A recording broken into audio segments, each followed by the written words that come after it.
Hello friends, कैसे हैं आप लोग। मुझे उम्मीद है कि जो सीएस सेंटर दिल्ली ही इनिशिएटिव ले रहा है, इस सभी इनिशिएटिव से आप जरूर जो है कि सहमत और अग्री करेंगे हमसे। सीएस सेंटर दिल्ली जनरली इस कॉन्सेप्ट पे बना हुआ है कि all in one in the sense ये है कि आप एक सब्जेक्ट को जब पढ़िए तो उसका मतलब बेसिक से लेके advance level current affairs contemporary issue जितने भी हैं उनको लेकर के आप कनेक्ट करिए कि कोई भी टॉपिक हम कोशिश करते हैं कि छूटे ना। हाँ, छोटी मोटी कुछ चीज़ें होती हैं वो छूट जाती हैं, तो हो जाती होंगी, तो उसके लिए आपको घबराने की ज़रूरत नहीं है।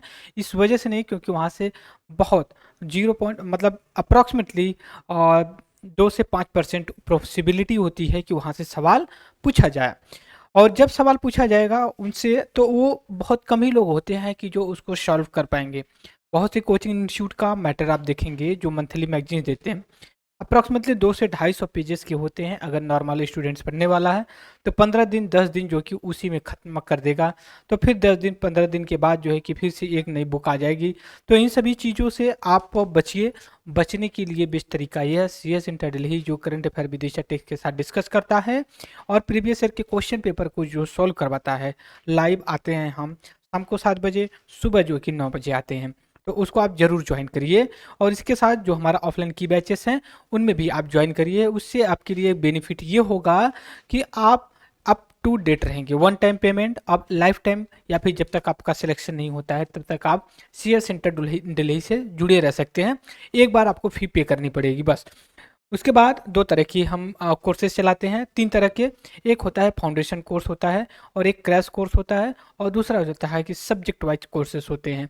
बाकी हम टेस्ट सीरीज भी चलाने वाले हैं आने वाले समय में। और इन सभी चीज़ों को लेकर के हम संडे संडे जो कि मॉक टेस्ट भी प्रीलिम्स और मेंस के पॉइंट ऑफ व्यू से कंडक्ट करवा रहे हैं।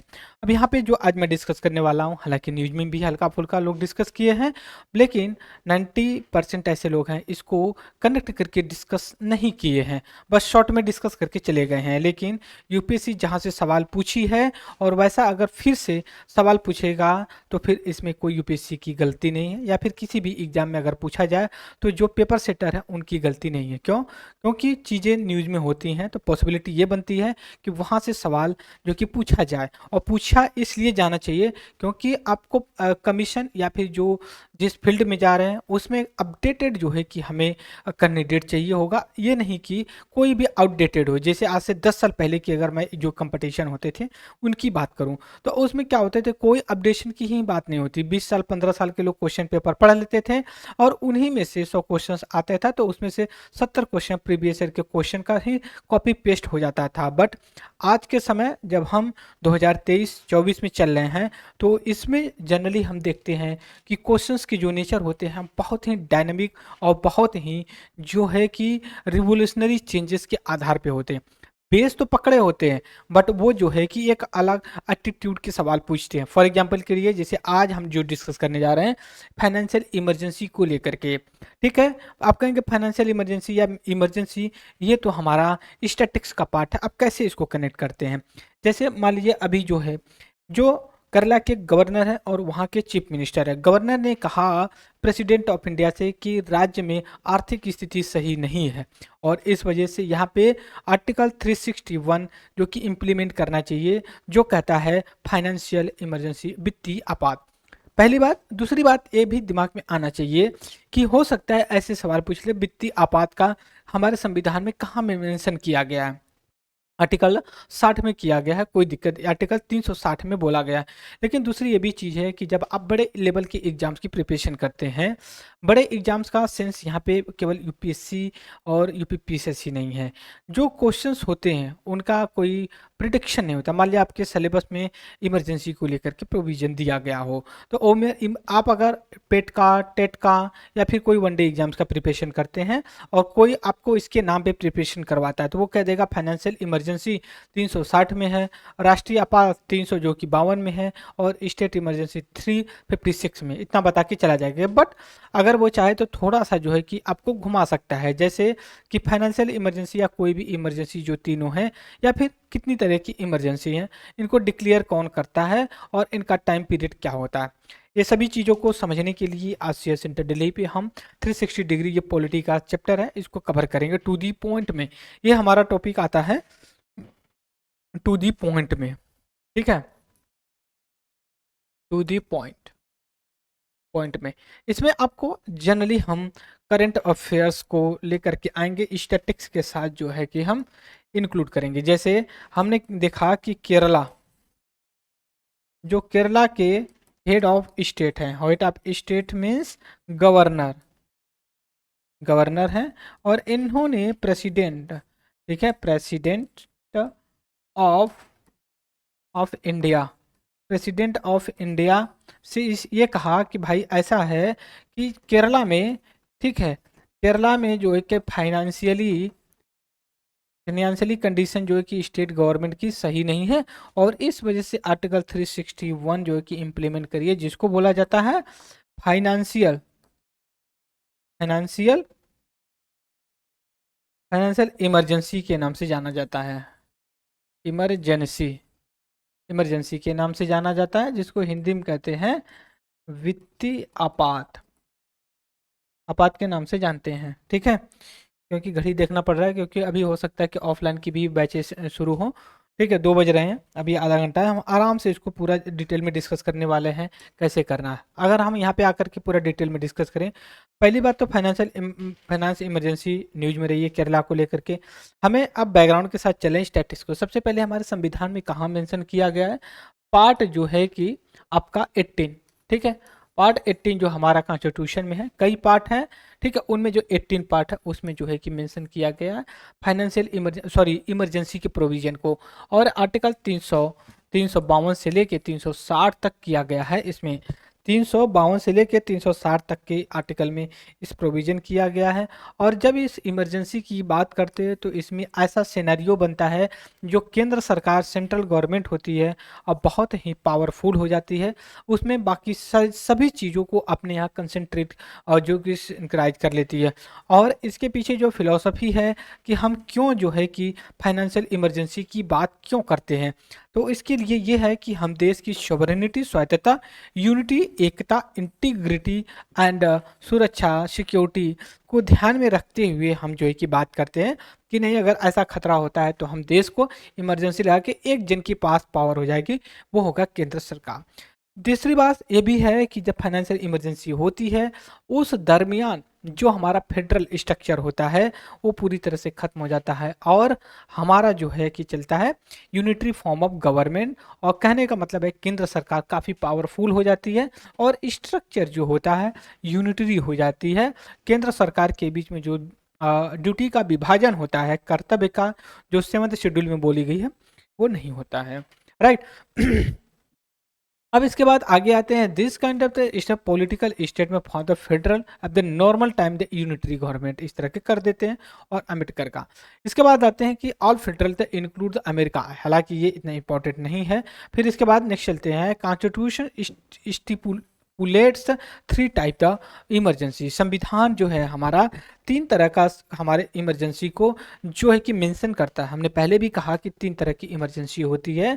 पहला जो होता है 352, जिसको हम कहते हैं नेशनल इमरजेंसी के नाम से जाने, पॉपुलरली नेशनल इमरजेंसी के रूप में हम इनको इंडिकेट करते हैं, राइट। अब इसके बाद आगे आते हैं, however the constitution employ the express proclamation, ठीक है, emergency denote the emergency of this time. Constitution clear provision करा है कि कैसे आगे चल करके काम करेगा। दूसरी बात आता है जो दूसरी तरह की इमरजेंसी होती, पहला हो गया आपका नेशनल इमरजेंसी, और दूसरा हो गया जिसको हम प्रेसिडेंट्स रूल बोलते हैं, या स्टेट इमरजेंसी बोलते हैं, या फिर कॉन्स्टिट्यूशनल इमरजेंसी के रूप में हम इसको देखते हैं।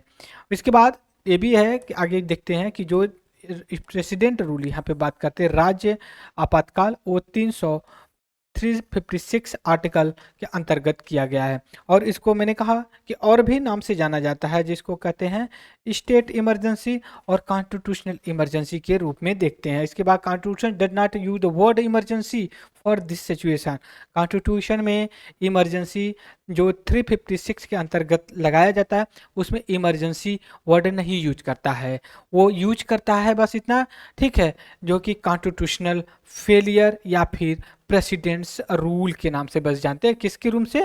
राष्ट्रपति शासन, ठीक है, राष्ट्र शासन, राष्ट्रपति शासन के नाम से हम इसको जानते हैं। देखिए फिर से मैं क्लियर कर रहा हूं कि कॉन्स्टिट्यूशन ये 356 आर्टिकल के अंतर्गत जो इमरजेंसी होती है, इमरजेंसी वर्ड नहीं यूज करती है। अब आते हैं तीसरी जो हमारी इमरजेंसी, जिसको वित्तीय या फाइनेंशियल इमरजेंसी कहते हैं, और ये तब लगाया जाता है जब threats of the financial stability या क्रेडिट ऑफ इंडिया के बारे में बात की जाती है, आर्थिक आपातकालीन होती है, तब उसको हम बोलते हैं। अब आते हैं पहले, अब डिटेल में हम बात करेंगे नेशनल इमरजेंसी को लेकर के, जो आर्टिकल 352 के अंतर्गत बोला गया है कि इसमें जो का प्रेसिडेंट जो है कि डिक्लेयर करेगा इसको एज ये नेशनल इमरजेंसी जब उसको लगेगा, जब प्रेसिडेंट को ये लगेगा सिक्योरिटी, ठीक है, part of security of the India, Bharat का सुरक्षा खतरे में है, या भारत का कोई ऐसा भाग है जो खतरे में है। जैसे मान लीजिए पूरे भारत में खतरा है, एक नेशनल इमरजेंसी, लेकिन उसको लगे कि नहीं जम्मू कश्मीर पंजाब वाली एरिया में खतरा है, तब भी उस एरिया में नेशनल इमरजेंसी इम्पोज कर सकता है। तो इसीलिए हम ये कह रहे हैं कि सिक्योरिटी ऑफ द इंडिया या कोई पार्ट ऑफ द थ्रेट्स में हो तो इसको कर सकते हैं।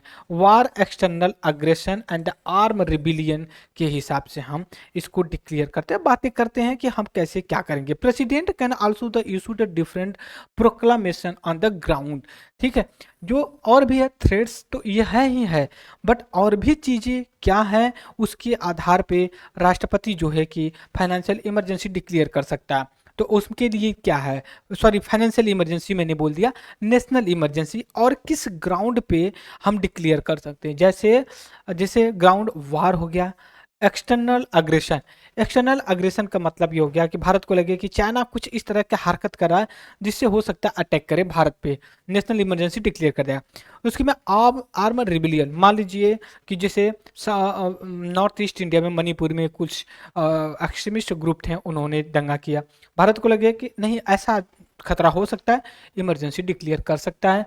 दूसरे imminent danger there of, imminent कोई डेंजर लगे उसके आधार पे कर सकता है। वेदर और not the proclamation already issued by the him, such a proclamation is a proportion.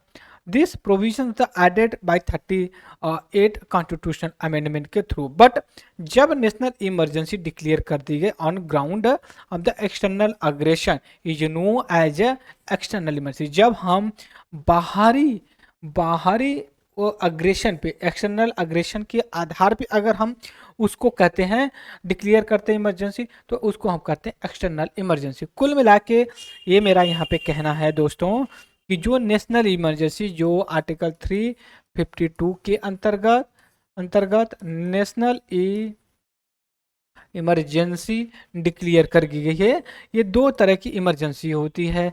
एक होती है एक्सटर्नल एक्सटर्नल नेशनल इमरजेंसी, और दूसरा होता है internal internal national national emergency. और इमरजेंसी जैसे अगर एक्सटर्नल थ्रेट से अगर डिक्लेयर किया जाता है नेशनल इमरजेंसी, उसको एक्सटर्नल बोलेंगे, और इंटरनल आंतरिक जो कि जो हमारे हैं इंडिया के अंदर कुछ ऐसी उथल पुथल देखने को मिले उस पे करते हैं। तो अब हम आगे आते हैं कि और क्या आगे, तो प्रोक्लामेशन द नेशनल इमरजेंसी में भी अप्लीकेबल, ठीक है, जो प्रोक्लामेशन जो घोषणा किया जाता है पूरे इमरजेंसी की, जनरली ये अप्लीकेबल होता है इंटायर कंट्री पे हो सकता है या किसी पार्ट में हो सकता है। इंटायर कंट्री का मतलब जम्मू कश्मीर से लेकर कन्याकुमारी, सिलचर से लेकर के पोरबंदर, श्रीनगर से कन्याकुमारी हो सकती है, लेकिन चाहे तो श्रीनगर में भी नेशनल इमरजेंसी डिक्लेयर कर सकते हो, नॉर्थ इंडिया में नेशनल इमरजेंसी डिक्लेयर कर सकते हो, साउथ इंडिया में नहीं हो सकता चाहे तो। अब इसके बाद ये आते हैं, और जब हम 42 जिसको मिनी कॉन्स्टिट्यूशन के नाम से भी जानते हैं, 42 कॉन्स्टिट्यूशन अमेंडमेंट 1976, ये अनेबल करता है प्रेसिडेंट को to limit operation of the national emergency to a specific part of India. Originally जब हम कॉन्स्टिट्यूशन की बात करते हैं तो उसमें मेंशन किया गया था इंटरनल डिस्टरबेंस, ठीक है। इंटरनल डिस्टर्बेंस बात किया गया था और एज ये third ground for the proclamation, ठीक है, प्रोक्लामेशन के आधार पे किया गया था national, but expression was too vague. अब लेकिन जब इंटरनल एक्सप्रेशन की बात करते हैं या इंटरनल डिस्टर्बेंस की अगर हम बात करते हैं तो क्या है, तो जो इंटरनल डिस्टर्बेंस है ना वो बहुत ही वेग या ब्रॉडर है, उसमें कई चीज़ें समाहित हो जाती हैं। तो इस वजह से ये हुआ कि भाई ये बड़ी ही कॉम्प्लिकेटेड है। तो फिर उसके बाद 42 44 जब हम कॉन्स्टिट्यूशन सरकार बदली, जब 42 कॉन्स्टिट्यूशन अमेंडमेंट लाया गया तो इंडियन नेशनल कांग्रेस थी, और जब 44 कॉन्स्टिट्यूशन अमेंडमेंट लाया गया तो नॉन कांग्रेस गवर्नमेंट बनी, जनसंघ की सरकार बनी, उसमें कई पार्टियां अलाइड हुई। तो उसने सब्स्टिट्यूट द, फिर उसने किया substitute the word arm rebellion for internal disturbance, उसने आर्म रिबिलियन को मेंशन किया। ऐसा क्यों? जब नेशनल इमरजेंसी डिक्लेयर की गई थी इंदिरा गांधी के द्वारा तो उन्होंने इंटरनल डिस्टर्बेंस के आधार पे भी उन्होंने नेशनल इमरजेंसी जो कि इम्पोज कर दिया था।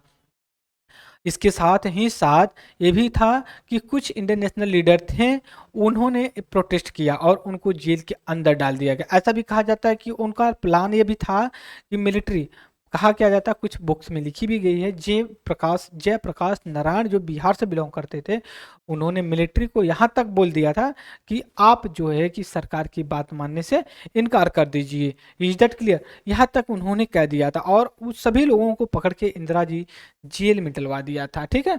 इसके बाद देखिए यहाँ पे देखिए इंदिरा जी, प्रेसिडेंट मगर no the proclaim the national emergency only after the receive the written recommendation from the cabinet.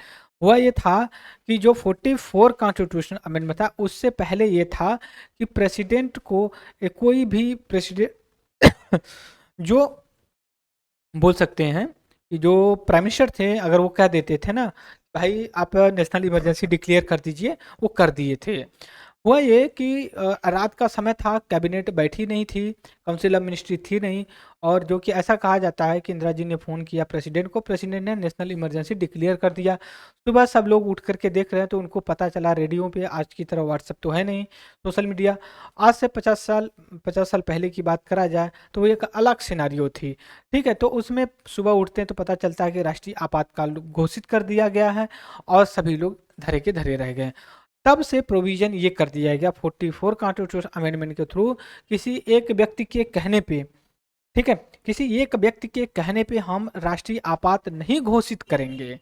ठीक है, जब तक council of ministry in the return में प्रेसिडेंट को पास नहीं। जब काउंसिल ऑफ मिनिस्ट्री या कैबिनेट की अगर हम बात करते हैं तो ये ग्रुप ऑफ द पर्सन है, declare only on the occurrence the cabinet and not merely the advise of the prime minister. 1975 में then prime minister Indira Gandhi advise president to proclaim national day without consult, मैंने कहा ना बिना अपने council of ministry से suggest किए। फिर cabinet inform the proclamation after the made the fit account. 44 जो कॉन्स्टिट्यूशन अमेंडमेंट था वो सिर्फ गार्ड किया eliminate possibility of the prime minister की करें। फिर उसके बाद 38 जो इससे पहले एक कॉन्स्टिट्यूशन अमेंडमेंट था उसने कहा इम्यून, उसने ये कह दिया था कि जो नेशनल इमरजेंसी है वो जुडिशियल रिव्यू नहीं करवाई जाएगी। लेकिन बट 44 कॉन्स्टिट्यूशन अमेंडमेंट उसने ये कहा substitute totally and the further Minerva mills जो केस था उसने सुप्रीम कोर्ट में ये चला, उसने कह दिया कि जब आप प्रोक्लेम करते हो नेशनल इमरजेंसी तो उसका ग्राउंड चेक कर लिया जाएगा, किस ग्राउंड पे किए हो। तो कुल मिला करके ये बोल दिया गया कि जुडिशियल रिव्यू किया जा सकता है सुप्रीम कोर्ट के द्वारा नेशनल इमरजेंसी जो डिक्लेयर की जाती है। राइट। अब आगे आते हैं पार्लियामेंट अप्रूवल। पार्लियामेंट अप्रूवल का मतलब होगा जैसे कि मान लिया रिटर्न में दे दिए, कैबिनेट ने दे दिया। कैबिनेट में होते हैं कितने लोग हैं, 30-35-25 लोग होते हैं, लेकिन जब हाउस की बात करते हैं तो 400-500 लोग होते हैं। राइट। अब इसमें क्या है कि अप्रूवल भी होना पार्लियामेंट से जरूरी होता है। कैबिनेट तो मान लीजिए चलिए प्राइम मिनिस्टर ने उनको कन्विंस कर लिया, ठीक है भाई आप कर दीजिए, आपको ये पोस्ट दे देंगे, ये पोस्ट और प्रमोशन कर देंगे, लेकिन आपको हाउस से भी अप्रूवल लेना पड़ना जरूरी है, अप्रूवल और ड्यूरेशन। तो होता क्या है कि जनरली नेशनल इमरजेंसी की अगर बात करें तो विद इन 1 मंथ के अंदर जो कि पार्लियामेंट का अप्रूवल होना पड़ता है। ओरिजिनली पीरियड में ये अप्रूवल जो था 2 मंथ का था, ठीक है, 2 मंथ का था, लेकिन बाद में उसको जो कि अमेंडमेंट कर करके रिड्यूस कर दिया गया 44 कॉन्स्टिट्यूशन अमेंडमेंट के थ्रू, जो कि उसको रिड्यूस किया। मगर if the proclamation the issue the emergency is a issue at the time when the Lok Sabha has a dissolve. अगर मान लीजिए जब नेशनल इमरजेंसी डिक्लेयर की जाती है और लोकसभा डिजॉल्व हो या वर्किंग में ना हो तो ठीक है, कोई बात नहीं है। जब लोकसभा आए पावर में, ठीक है, तो उसको 1 महीने के अंदर विद इन 1 मंथ के अंदर उसको अप्रूवल देना पड़ेगा। बट राज्यसभा अगर है, क्योंकि डिजॉल्व तो होती नहीं है, तो उसका अप्रूवल लेना बहुत ही जरूरी हो गया अप्रूवल। अगर बोथ हाउस इसको अप्रूव कर देते हैं तो ये कंटिन्यू 6 महीने तक रह सकती है। और इसके बाद एक्सटेंडेड आइडेंटिफाई इनडिफिनाइट, मतलब असीमित टाइम के लिए, या फिर हिंदी में बोल सकते हो चाहे जितने दिन तक चाहे उसको एक्सटेंड कर सकते हो पार्लियामेंट के, लेकिन 6 6 महीने के अंदर पार्लियामेंट का अप्रूवल होना बड़ा ही जरूरी है। और उसके बाद दिस प्रोविजन एडेड किया गया 44 कॉन्स्टिट्यूशन अमेंडमेंट के थ्रू। इसके बाद है बिफोर दैट, ठीक है, emergency once approve by the parliament could be remain the operational long time as executive cabinet desire. मगर अगर लोकसभा डिजॉल्व हो जाती है तब take place during the period the 6 month. कहने का मतलब ये है कि 6 6 महीने की अप्रूवल के दौरान आप कर सकते हो, 30 डे के जो कि कर किया जा सकता है। अब इसके बाद every resolution the approve proclamation emergency इसे कंटिन्यू मस्ट बी पास किया जाएगा पार्लियामेंट के द्वारा बाई स्पेशल मेजोरिटी। ऐसा नहीं है कि सिंपल मेजोरिटी से पास किया जाएगा, स्पेशल मेजोरिटी की ज़रूरत पड़ती है। इसके बाद रिवोक के लिए कोई ज़रूरी नहीं है। प्रेसिडेंट ऑफ इंडिया, ठीक है, revoked by president of India किसी भी समय जो है कि कर सकता है, और इसके लिए कोई रिक्वायरमेंट नहीं है कि आप पार्लियामेंट से जो है कि पार्लियामेंट से अप्रूवल लीजिए। इसका effect of the national emergency, effect क्या होता है, सेंटर स्टेट के बीच में पावर पूरी तरह से जो डिवाइड होता है खत्म हो जाती है। पूरी तरह से जो इफेक्ट होता है सेंटर स्टेट रिलेशन पूरी तरह से यूनिटरी टाइप ऑफ गवर्नमेंट हो जाती है बजाय कि फेडरल, पहली चीज। दूसरी बात, on the life of the Lok Sabha state assembly, जो लोकसभा और राज्यसभा उसकी लाइफ इमरजेंसी के दौरान बढ़ाई जा सकती, जब इसीलिए कहा जाता है लोकसभा विधानसभा की लाइफ 5 साल होती है, क्या 5 साल से ज़्यादा भी हो सकता है? जी हाँ, जब इमरजेंसी हो उस समय किया जा सकता है। उसके बाद आपका जो फंडामेंटल राइट है, जो हमेशा झंडा लेके लोग कहते हैं कि हमारा ये फंडामेंटल राइट है, मूल अधिकार है, मूल अधिकार मैं इसको लेकर के रहूँगा, बिल्कुल लेकर के रहिए, कोई ऑब्जेक्शन नहीं। बट एक चीज़ ध्यान रखिए, आप जब इस चीज़ का डिमांड करिएगा तो नेशनल इमरजेंसी के दौरान नहीं लेगा। लेकिन ये भी है नेशनल इमरजेंसी, यहाँ पे फिर से हम बात कर रहे हैं कि फंडामेंटल राइट और नेशनल इमरजेंसी, यहाँ पे मैं बात कर रहा हूँ fundamental right and national emergency की बात करें। हमने कहा नेशनल इमरजेंसी दो होती है, एक एक्सटर्नल नेशनल इमरजेंसी होती है और दूसरा इंटरनल होती है, इंटरनल, राइट। तो अब इसमें देखिए जो आपका आर्टिकल 19 और 20 है, आर्टिकल 19 और 20 पे खतरा मंडराता है।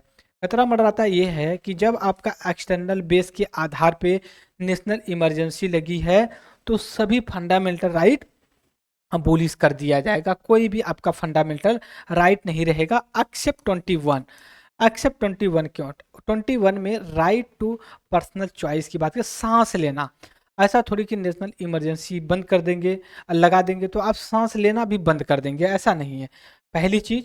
दूसरी चीज़ जो 20 है आर्टिकल, इसमें यह है कि एक व्यक्ति को एक सजा के, एक गलत काम के लिए एक ही बार सजा दी जाएगी। अब ऐसा नहीं है कि नेशनल इमरजेंसी डिक्लेयर करके आप एक व्यक्ति को एक अपराध के लिए एक से ज़्यादा बार जो कि सजा दीजिए, ऐसा प्रोविजन। तो 20-21 ऐसा एक दो आर्टिकल है जो कि सेफ जोन में होता है। लेकिन बात फंसती है 19 आर्टिकल की, ठीक है। 19 जो आर्टिकल है, राइट टू फ्रीडम की बात करता है 6 तरीके का, जिंदाबाद, मुर्दाबाद, हम मंदिर वहीं बनवाएंगे, मस्जिद वहीं बनाएंगे, ऐसे जो हमारे स्टेटमेंट होते हैं, तो आप इस दौरान नहीं कर सकते। जब आपका इस आधार पे एक्सटर्नल इमरजेंसी लगी है तो आर्टिकल 19 पूरी तरह से खत्म कर दिया जाएगा, आपका कोई नहीं होगा। लेकिन जब इंटरनल इमरजेंसी पे होगा तो आर्टिकल 19 काम करेगा। Is that clear? तो हो सकता है कि इंटरनल इमरजेंसी कोई पॉलिटिकल मोटिव से किया गया हो, तो आप ही के अपने लोगों के लिए डर से ही इमरजेंसी लगाएं, तो आप ही के लोग प्रोटेस्ट भी कर सकते हैं। लेकिन यही एक यहाँ पे समझने की थोड़ा सा समय दे दीजिए हमें।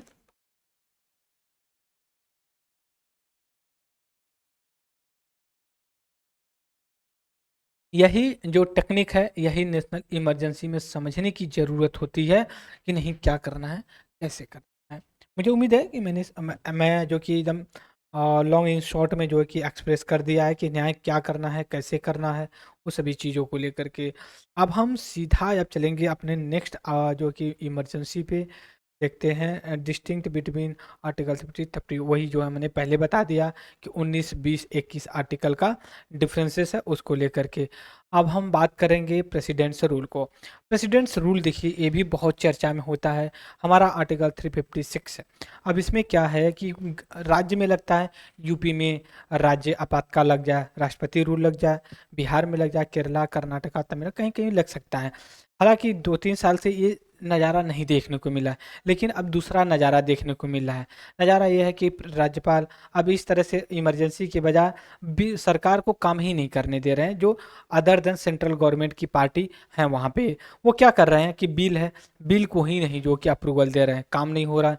दूसरी चीज़ ये है कि वो बात बात पे चीफ मिनिस्टर को फटकार लगाते हैं, अब तुम ये काम नहीं कर रहे हो, हम आपको ये नहीं करने देंगे, ये नहीं काम आप किए हो, आप हमें रिपोर्ट करिए। जैसे कि पंजाब के थे जो गवर्नर, वो पंजाब की गवर्नमेंट आम आदमी पार्टी की, उसने उससे कह दिया कि भाई आपने कोई trafficking, drugs trafficking, human trafficking में कोई रिपोर्ट नहीं दिया, आप रिपोर्ट दीजिए। चीफ मिनिस्टर ने कहा ना मैंने दिया, और राज्यपाल कह रहे हैं भैया हम इस जो आपने रिपोर्ट दिया उससे सेटिस्फाई नहीं। भैया आप सेटिस्फाई नहीं हो तो वो क्या करे? तो आप कहेंगे कि भाई ये रिपोर्ट गलत है, तो भाई क्या सही है क्या गलत है वो पॉलिटिकल इशू है। बट यहाँ पे ये चक्कर ये है प्रेसिडेंट्स रूल को लेकर के। प्रेसिडेंट्स रूल जब लगता है तो 2 आर्टिकल काम करता है यहाँ पे। एक आर्टिकल काम करता है 356 और एक होता है 365। इसमें यह कहा गया है कि अकॉर्डिंग टू कॉन्स्टिट्यूशन के हिसाब से राज्य को अपना काम करना चाहिए। अगर इस आर्टिकल के हिसाब से अगर एक काम नहीं किया तो जो कि 356 आपका अनुच्छेद इम्पूज कर दिया जाएगा, जिसको हम कहते हैं प्रेसिडेंट्स रूल के नाम से जानते हैं। और इमरजेंसी वर्ड जो प्रेसिडेंट्स रूल है, और इसको और भी नाम से जानते हैं, स्टेट इमरजेंसी, कॉन्स्टिट्यूशनल इमरजेंसी। लेकिन कॉन्स्टिट्यूशनल क्राइसिस बोलिए, स्टेट जो है कि क्राइसिस बताइए, लेकिन इमरजेंसी वर्ड इस कॉन्टेक्स्ट में नहीं बोला जाता है। राज्य इसको कॉन्स्टिट्यूशनल क्राइसिस बोली जाएगी या प्रेसिडेंट्स रूल। स्पेशल या फिर सुटेबल वर्ड है प्रेसिडेंट्स रूल के रूप में हम देखते हैं। और ये आर्टिकल 3 देखिए यहाँ पे 365 है, मैंने बोला ना, उसके आधार से अगर काम नहीं करेगी तो राज्यपाल रिकमेंडेड करेगा अप्रूवल के लिए। देखिए proclamation impose president rule approve by both house, ठीक है। तो इशू मगर the proclamation presidents rule and time the Lok Sabha the dissolve the Lok Sabha the during period 2 month जो है कि उसको विदाउट अप्रूवल, और अगर आती तो फर्स्ट सेटिंग के दिन 30 डे पे किया जा सकता है। लेकिन राज्यपाल जो कि राज्यसभा को तुरंत करना पड़ता है। दूसरी ये भी चीज़ है कि बार बार समय समय पे किया जाता है, इसको एक्सटेंड किया जाता है। बट एक चीज़ हमेशा ध्यान रखिए, इसको ज़्यादा इनफिनाइट असीमित काल के लिए नहीं किया जा सकता, ठीक है। इसके लिए यही है कि आप एक टाइम फ्रेम के अंदर इसको जो कि आप करिए। अब कॉन्सिक्वेंसेस क्या होते हैं? कॉन्सिक्वेंसेस स्टेट इमरजेंसी में या कॉन्स्टिट्यूशन क्राइसिस में है, जो फेडरल गवर्नमेंट है वो यूनिटरी गवर्नमेंट हो जाए। अब प्रेसिडेंट अपने एक अपॉइंटमेंट किए गए बंदे के आधार पे काम करेगा। एग्जाम्पल के लिए गवर्नर के रूप में जो होते हैं वो काम करते हैं। अब आगे आकर के हम देखते हैं यूज, अब आर्टिकल 60 बहुत यूज किया गया है, कोई वैसा चीज़ नहीं है। फिर इसके बाद हम आगे आते हैं अपना फाइनेंशियल इमरजेंसी के बारे में डिस्कस करेंगे कि रियल में फाइनेंशियल इमरजेंसी क्या है इसको। हाँ यह है कि जो आर्टिकल 356 के अंतर्गत किया जाता है, या जो आर्टिकल 352 या फिर आर्टिकल 360 के अंतर्गत इमरजेंसी तीनों लगाई जाती है। एक दिन कान में बैठा लीजिए, तीनों का जुडिशियल रिव्यू किया जा सकता है।